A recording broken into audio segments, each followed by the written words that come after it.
미래를 예측하는 학자를 미래학자라고 합니다.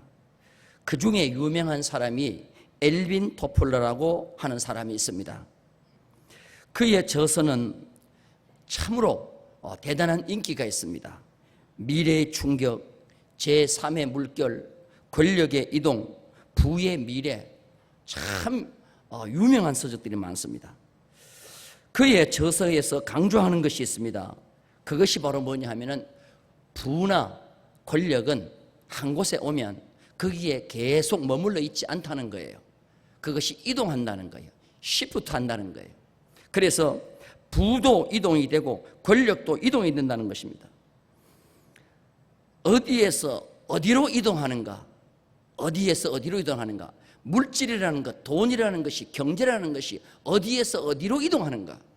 권력이라고 하는 것이 어떤 사람에게서 어떤 사람으로 이동하는가? 그걸 미래학자들은 보고 있는 거예요.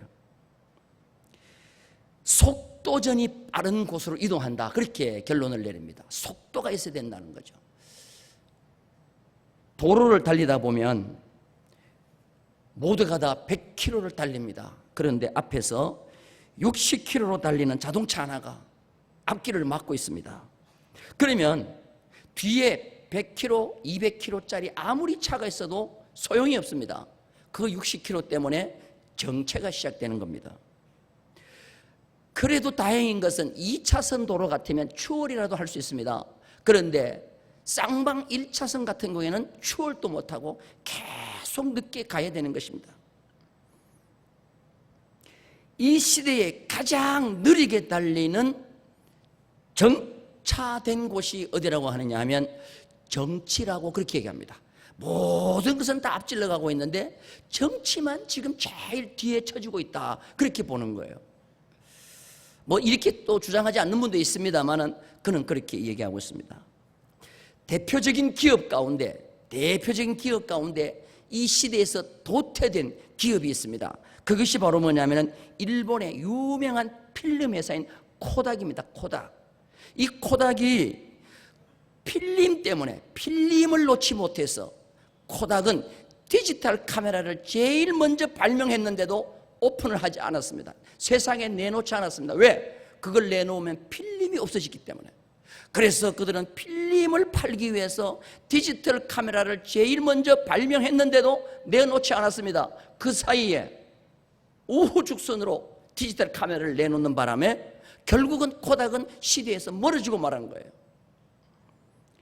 부라고 하는 것, 경제라고 하는 것, 권력이라고 하는 것, 한번 내 손에 들어왔으면 영원히 있으면 좋을 텐데 아니라는 거예요. 이동한다는 것입니다. 누구한테 이동하느냐?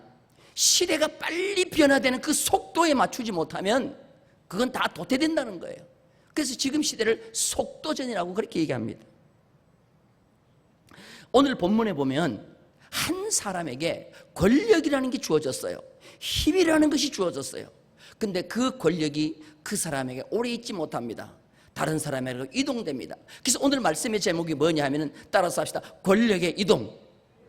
오늘 이 말씀을 잘 한번 들으시고 저도 마찬가지 우리 모두가 다 마음에 깊이 한번 새기고 이 말씀대로 사는 그런 역사가 있기를 주님의 이름으로 축원합니다.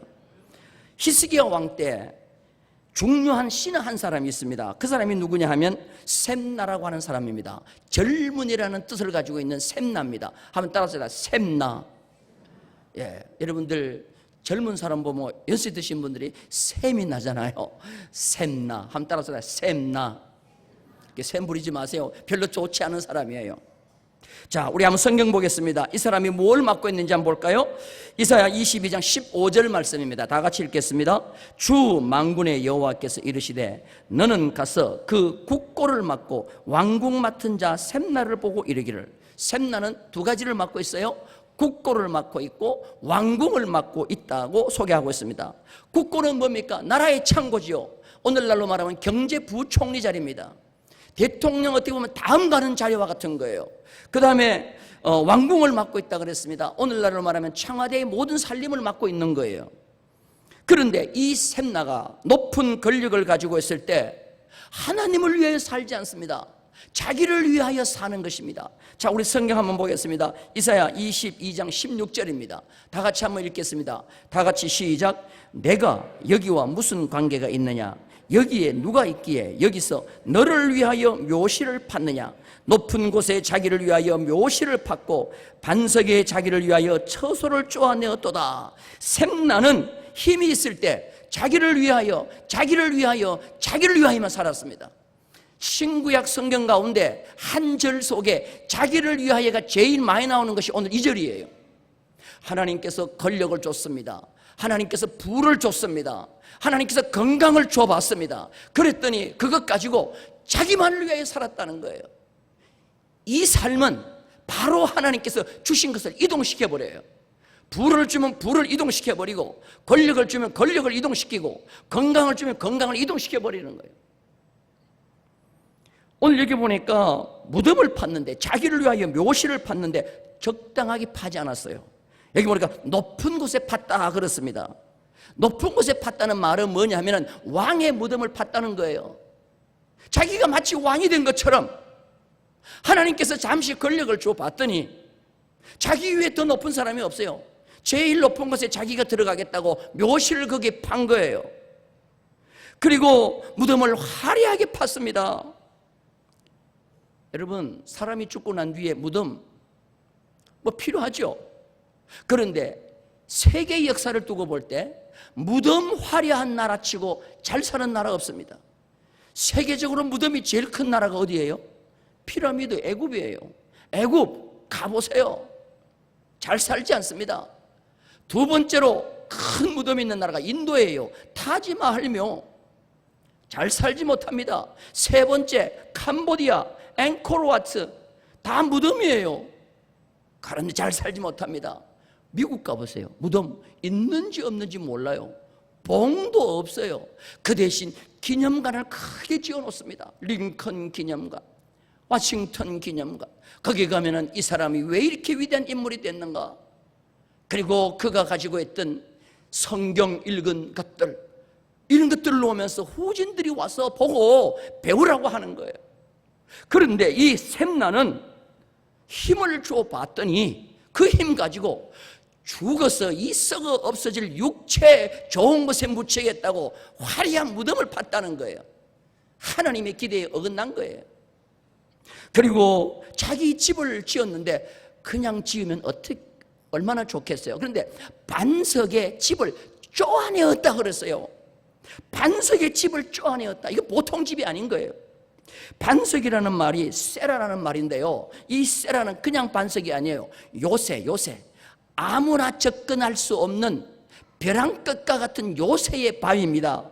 사무엘상 14장 4절에 보니까 사울의 아들 요나단이 블레셋과 싸우기 위해서 이제 나아가는데 이쪽에도 바위가 있고 저쪽에도 바위가 있다. 그 바위가 절벽 같은 바위가 양쪽에 있는데 그걸 올라갑니다. 근데 그 바위를 세라라 그랬어요. 그래서 누구든지 쉽게 접근할 수 없는 그런 곳에 바위를 쪼아내고 들어가서 그 안에다가 처소를 만들었다 그랬어요. 지금 같으면 이해가 돼요. 왜? 원자폭탄이 있으니까 원자폭탄이 터져도 바위는 못 깨트릴 거 아니에요. 그런데 그 시대에 무슨 그런 큰 폭탄도 없는데 왜 이 바위를 뚫고 들어가가지고 그 속에다가 자기 집을 지었냐는 거예요. 하나님께서 권력이라는 것을 줘봤더니 기껏 한다는 것이 자기를 위하여 묘실을 파고 자기를 위하여 반석에 처소를 쪼아내었어요. 그러니까 하나님께서 권력을 대부분 뺏어버립니다. 이 권력을 이동시켜버리는 거예요. 샘나는 드디어 하나님에게 버림을 받습니다. 어떻게 버림받는가? 자, 17절 18절 우리 다 같이 함께 읽겠습니다. 시작. 나 여호와가 너를 단단히 결박하고 장사같이 세게 던지되 반드시 너를 모질게 감싸서 공같이 주인의 집에 수치를 끼치는 너여, 네가 그곳에서 죽겠고 내 영광의 수레도 거기 있으리라. 샘나를 단단하게 결박하겠다 그랬어요. 그래서 공같이 말겠다 그랬어요. 그리고 힘센 장사가 물건을 멀리 던지듯이 이 샘나를 감싸고 공같이 말아서 저 광야에다가 던져버리겠다 그랬어요. 던질 때 너만 던지지 않고 네가 타고 다니던 수레, 영광의 수레도 거기 함께 던지리라 그랬어요. 샘나는 거기서 죽는다고 그랬습니다. 왜 그러냐? 주인의 집에 수치를 끼치는 거예요.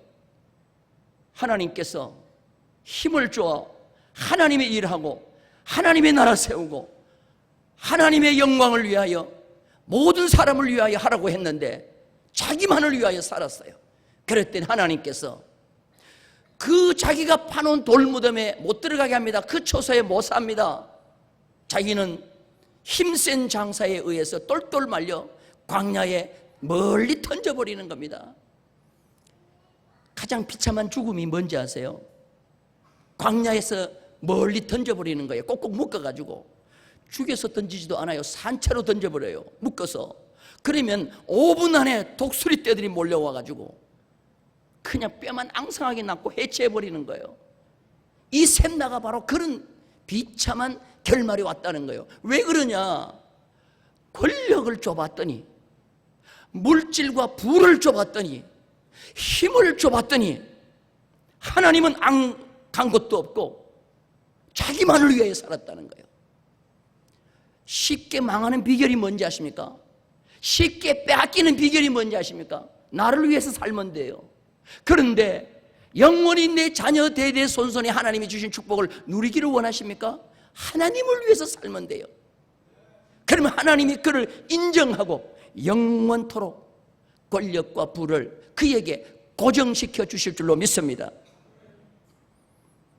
그런데 오늘 샘나를 버리기 전에 하나님은 샘나에게 이런 말씀을 하셔요. 여기에 누가 있기에, 여기에 누구가 있기에 묘실을 파고 처소를 쪼아내었냐 그래요. 한번 따라서 합시다. 여기에 누가 있기에. 이 샘나는 성경 해석학자들이 얘기합니다. 이스라엘 사람이 아니라는 거예요. 이방인이라고 하는 겁니다. 반즈라는 신학자는 아랍인이라고 그렇게 얘기해요.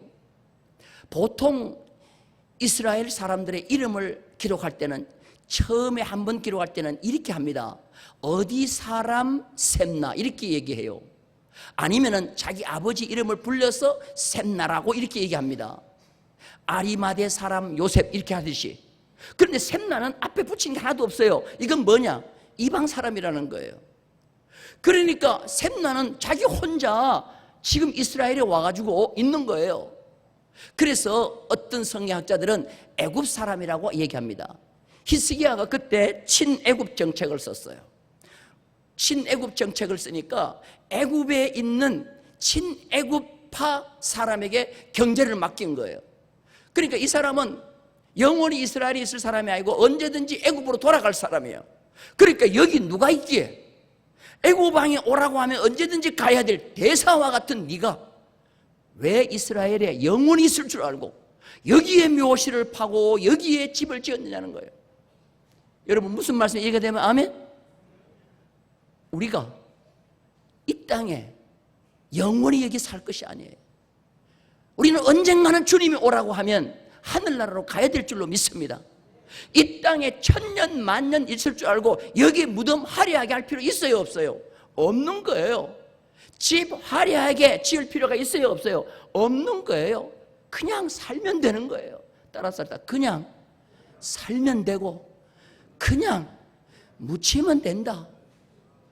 할렐루야. 그런데 뭘 그렇게 영원히 있을 것도 아닌데. 한번 따라서 합시다. 올 때는 순서가 있지만 갈 때는 뭐가 없다? 순서 없어요. 하나님이 오라 하면 가야 되는 거예요. 샘나는 영원한 천국이 있는 줄 모르는 거예요. 자기가 부르면 가야 될 애굽이 있는데 왜 이스라엘에 와가지고 한 번 힘을 줬더니 그 힘을 가지고 자기만을 위하여 최선을 다해서 사는 거예요. 그러니까 하나님께서 이 샘나의 권력을 누구한테 이동시키느냐? 엘리야김이라는 사람에게 이동시켜버리는 겁니다. 그래서 이게 바로 뭐냐면 권력의 이동이라는 거예요. 자, 우리 성경 한번 봅니다. 19절부터 보겠습니다. 시작. 내가 너를 내 어디에서 쫓아내며? 관직에서 쫓아내며 너 뭐를 낮춰요? 지위를 낮추리니 그날에 내가 여기 보세요. 엘리야김을 소개할 때는 힐기야의 아들 엘리야김 그러잖아요. 그런데 셈나는 앞에 아버지 이름이 없어요. 힐기야의 아들 내 종 엘리야김을 불러 21절 다 같이 시작. 너의 옷을 그에게 입히며 너의 띠를 그에게 띄워 힘있게 하고 내 정권을 그의 손에 맡기리니 그가 예루살렘 주민과 유다의 집에 아버지가 될 것이며. 하나님은 셈나를 관직에서 대분 쫓아낸다 그랬어요. 그리고 그의 지위를 낮춘다 그랬어요. 이렇게 셈나를 강등하는 그날에 올려주는 사람이 있어요. 올려줄 사람이 누구냐면 엘리야김입니다. 그런데 엘리야김을 뭐라고 소개하고 있느냐? 하나님께서 내 종 엘리야김이라고 그래요. 한번 따라서 합시다. 내 종 엘리야김. 성경에 하나님이 내 종 그런 사람은 보통 사람이 아니에요. 모세를 하나님이 내 종, 갈렙을 하나님이 내 종, 사무엘을 내 종, 다윗을 내 종, 하나님의 종, 하나님이 존경스럽게 쓰는 인물인 엘리야김에게 그의 권력을 옮기겠다는 겁니다. 그래서 오늘 성경에 보니까 그의 옷을 벗겨가지고 셈나의 옷을 벗겨서 엘리야김에게 입히고 셈나의 허리띠를 풀어서 엘리야김에게 띄워준다고 그랬어요. 그리고 정권을 누구한테 맡기느냐? 엘리야김에 맡기며 엘리야김을 유다의 집에 아버지로 삼겠다는 겁니다. 셈나에게 있던 국고와 왕국 맡았던 권력이 어느 날 보니까 엘리야김에게로 이동되는 거예요. 이것을 권력의 이동이라고 합니다. 이것을 서열의 이동이라고 합니다. 사랑하는 성도 여러분들, 꼭 명심하세요. 하나님이 나에게 무엇을 주시면 반드시 시험을 해봐요. 누구를 위하여 사는가 시험을 해봐요. 거기에 여러분 합격하는 자가 되기를 주님의 이름으로 축원합니다. 할렐루야. 따라서 합시다. 하나님, 저에게 마음껏 주시고 시험해 보세요. 전에는 나를 위하여 살았지만 이제는 누구를 위해 살아요? 이게 권력 유지의 부유지의 원칙인 것입니다. 이걸 깨트리면 오래가지 않습니다. 여러분, 세계 역사를 두고 보세요. 성경 역사나 사회 역사나 똑같은 것입니다. 우리는 각오하셔야 돼요. 하나님을 위해서 산다. 주를 위해서 산다. 할렐루야. 그러면서 엘리야김에게 하나님은 좋은 것을 주십니다. 그것이 뭐냐 하면은 다윗의 열쇠를 그의 어깨에 두겠다는 거예요.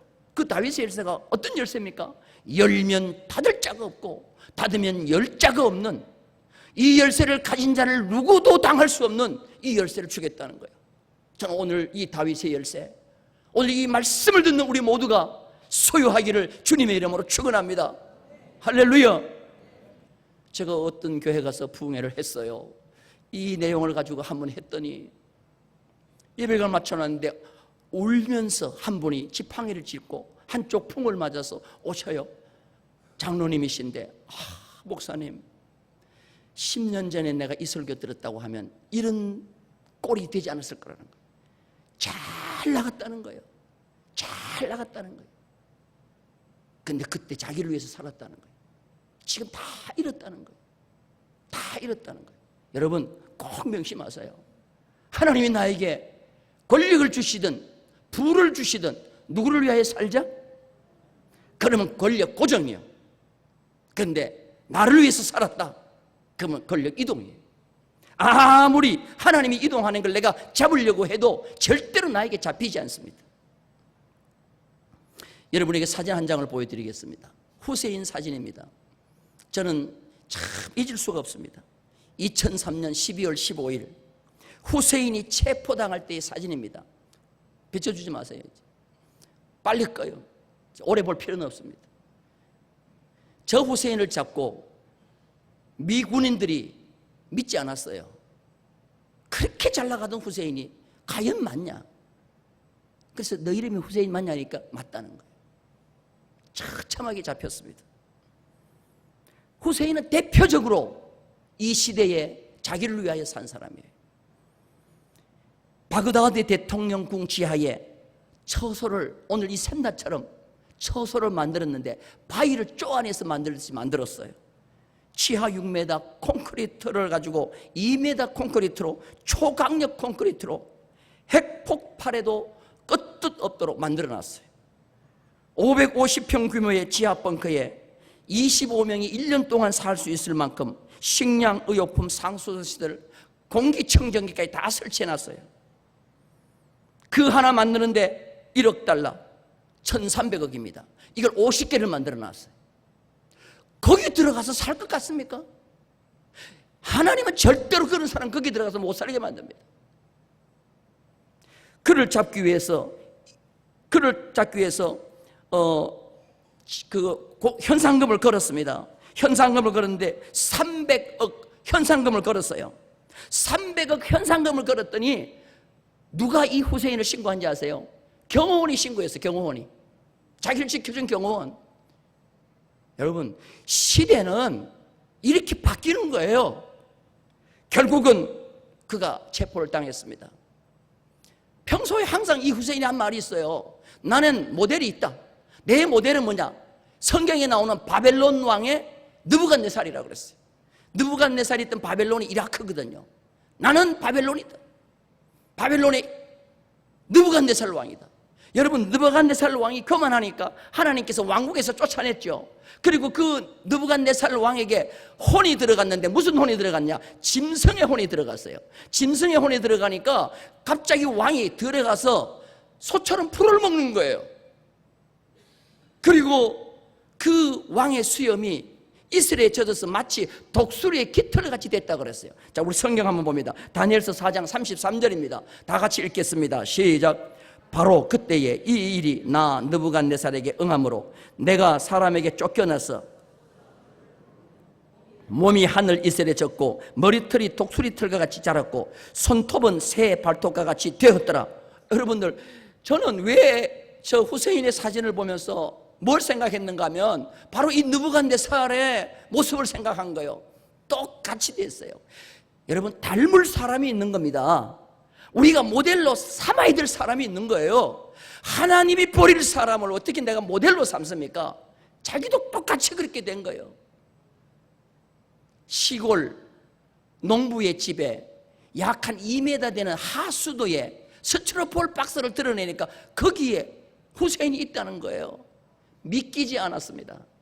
그래서 미군이 공포총 2발을 딱 쏘니까 살려달라고 소리를 지르는 거예요. 너 이름이 뭐냐? 이렇게 내가 후세인이다. 여러분, 얼마나 처참합니까? 인생은 좋은 모델이에요. 우리가 어떻게 살아가야 할 것인가 좋은 모델인 것입니다. 그런데 성경에 보면 이 셈나와 정반대로 산 사람이 있습니다. 그 사람이 누구냐? 다윗 왕이에요. 다윗 왕에게 하나님께서 권력을 줬습니다. 부를 줬습니다. 그랬더니 이 다윗은 하나님을 생각하는 거예요. 사방의 대적을 다 무찌르고 왕이 왕궁에 평안히 있을 때 갑자기 자기 눈에 뭐가 띄느냐 하면은 저 성막 텐트 속에 초라하게 갇혀있는 여호와의 법궤가 보이는 거예요. 얼른 다윗은 아이고, 나는 이렇게 화려한 왕궁에 사는데, 백향목궁에 사는데 여호와에게는 어떻게 간신히 이슬을 피할 정도로 텐트 속에 있다고 가슴 아파하는 거예요. 자, 우리 성경 한번 볼까요? 사무엘하 7장 1절 2절입니다. 다 같이 읽겠습니다. 시작. 여호와께서 주위의 모든 원수를 무찌르사 왕으로 궁에 평안히 살게 하신 때에 왕이 선지자 나단에게 이르되 볼지어다 나는 백향목궁에 살거늘 하나님에게는 휘장 가운데 있도다. 휘장 가운데 있도다. 다윗은 얼른 나단 선지자를 부릅니다. 나는 지금 백향목궁에 가는데 하나님의 궤는 휘장 가운데 텐트 속에 있습니다. 내가 성소를 건축하겠습니다. 나단이 얼마나 기쁜지 몰라요. 그래서 하나님 앞에 얘기했더니 하나님께서 안 된다. 다윗의 마음만 받아주겠다 하고 다윗 보고 너는 성전을 건축할 수 없다. 그러나 네가 그런 마음을 가진 것을 내가 받아주겠다고 하면서 다윗에게 복을 주시는데 어떤 복을 주시느냐? 네가 어디를 가든지 내가 너와 함께 해주겠다. 전쟁을 나갈 때마다 내가 가서 싸워주겠다. 할렐루야. 여러분, 세상에 가장 큰 축복이 뭐예요? 내가 어디를 가든지 하나님이 나와 함께 해주는 것이 가장 큰 축복인 줄로 믿습니다. 할렐루야. 그러면서 너의 이름을 내가 존귀하게 만들어주리라. 할렐루야. 자, 우리 성경 보겠습니다. 사무엘하 7장 9절입니다. 다 같이 읽겠습니다. 네가 가는 모든 곳에서 내가 너와 함께 있어 내 모든 원수를 내 앞에서 멸하였은즉 땅에서 위대한 자들의 이름같이 내 이름을 뭐요? 위대하게 만들어주리라. 할렐루야. 나는 이런 말씀을 읽으면 막 몸에서 불이 타는 것 같아. 불이. 그래, 이 말씀대로 살자. 이 말씀대로 살면 많이 못 배워도 흙수저를 물고 태어나도 하나님은 나를 높이 들어 존귀하게 만들어 주실 줄로 믿습니다. 그런데요, 조금 줘봤어요. 권력도 조금 줘봤어. 그 다음에 물질도 조금 줘봤어요. 그랬더니 자기 쓰기에 바빠. 하나님은 대부분 회수해버립니다. 하나님이 회수해버려요. 그리고 하나님께서는 다른 사람의 것은 빼앗았는데 너의 것은 내가 빼앗지 않겠다. 너는 꽉 심고 뽑지 않겠다고 말합니다. 자, 우리 성경 볼까요? 10절 시작. 내가 또 내 백성 이스라엘을 위하여 한 곳을 정하여 그를 심고 그를 거주하고 다시 옮기지 못하게 하며 악한 종류로 전과 같이 그들을 해야지. 하나님이 심고 뽑지 못하게 해주겠다는 거예요. 다른 사람이 와서 심은 거 뽑으려고 하면 하나님께서 노타치 지켜주는 거예요. 나는 이 복이, 이 역사가, 이 하나님의 지켜주심이 우리 모든 성도들에게 함께하기를 주님의 이름으로 축원합니다. 비록 다윗은 성전 건축을 못했어요. 솔로몬이 합니다. 다윗은 자기가 지금까지 전쟁터에 나가서 얻은 모든 것 다 하나님에게 올인해버립니다. 그랬더니 하나님께서 솔로몬을 얼마나 복되게 하는지 몰라요. 여러분, 무엇인가 하나님이 나에게 주셨을 때 절대로 자기를 위하여 살지 말고 하나님을 위하여 살기를 주님의 이름으로 축원합니다. 할렐루야. 그러면 하나님께서 보시고 인정하셔요. 아, 내 종 엘리야입니다. 내 종 엘리야입니다. 지난번에 제가 한번 이 말씀을 드린 것 같은데요, 심수봉 집사님에 대한 이 얘기를 내가 한번 여러분에게 드린 기억이 나요. 심수봉 참 유명한 가수지요. 그가 불교 신자입니다. 정말 운명이 처절해요. 그런데 불교를 열심히 믿었어요. 엄마가 이단에 빠졌기 때문에 기독교는 생각도 안 했어요. 그런데 언니가 열심히 교회를 나갔어요. 그래서 한마디 했어요. 교회 나오면 팔자 편다. 한번 따라서 교회 오면 뭘 펴요? 팔자가 펴진대. 너무 팔자가 험하니까 아이고 내가 그럼 교회나 나가서 팔자나 펴보자 하고 나왔어요. 그런데 교회를 다녀도 솔직히 어려움이 많았어요. 그런데 이길 수 있는 힘이 있었어요. 그래서 역삼동에 땅을 사고 이제 술집을 지었어. 술집을 차리려고 집을 지었는데 이제 땅을 팔려고 포크레인에 와가지고 1m를 팠는데 아이고 그냥 뭐 샘 솟듯이 물이 펑펑펑 쏟아지는 거예요. 아, 그러더니 그 현장 소장이 그러는 겁니다. 아유, 이거 사장님 도저히 여기는 지하를 못 파겠습니다. 왜? 물이 이렇게 나오는데 여기 지하 파봐야 물이 나옵니다. 그때 이 심수봉이가 집사였거든요. 하나님 앞에 대번 깨달았대. 이 심수봉 씨가 내가 가만 보니까 순진하더라고. 따라서 순진한 사람이 믿음도 좋다. 그 순진하면 빨리 그냥 믿어버려요. 그래서 하나님 앞에 기도하는데 물 나오지 않게 해달라고 기도하지 않았대요. 하나님, 술집을 용도 변경하겠습니다. 하나님의 교회로 짓겠습니다. 용도 변경을 한 거예요. 용도 변경을 하고 난 뒤에 포크레인 땅을 파니까 언제 물이 나왔나 듯이 물줄기가 딱 멈춰버린 거예요. 할렐루야도 안 나오죠? 이건 하나님이 역사하신 줄로 믿습니다. 그래가지고 1층에는 술집 만들고 지하에는 와인 저장고, 시원하게 와인 저장고를 만들려고 한 거를 1층은 카페로 만들어서 찬양하는 곳, 지하는 교회. 그 교회 이름이 모리아교회요. 한번 비춰줘봐 사진요.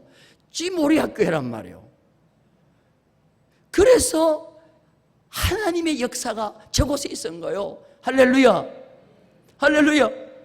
그러니까 여러분들, 내가 나를 위하여 살면 하나님이 빼앗아 가버려요. 근데 하나님을 위해서 살면 하나님이 내일 해주셔요. 믿으시면 아멘. 따라서 내가 하나님 일하면 하나님은 뭐요? 내일 해주셔. 그런데 그 원리를 모르니까 내가 내일 하려고 그래요. 그러니까 조그마한 것밖에 못하는 거예요. 그런데 내가 이제 하나님의 일을 하면 하나님이 나 일 해주시면 감당할 수 없는 큰 것들도 허락해 주실 줄로 믿습니다. 할렐루야.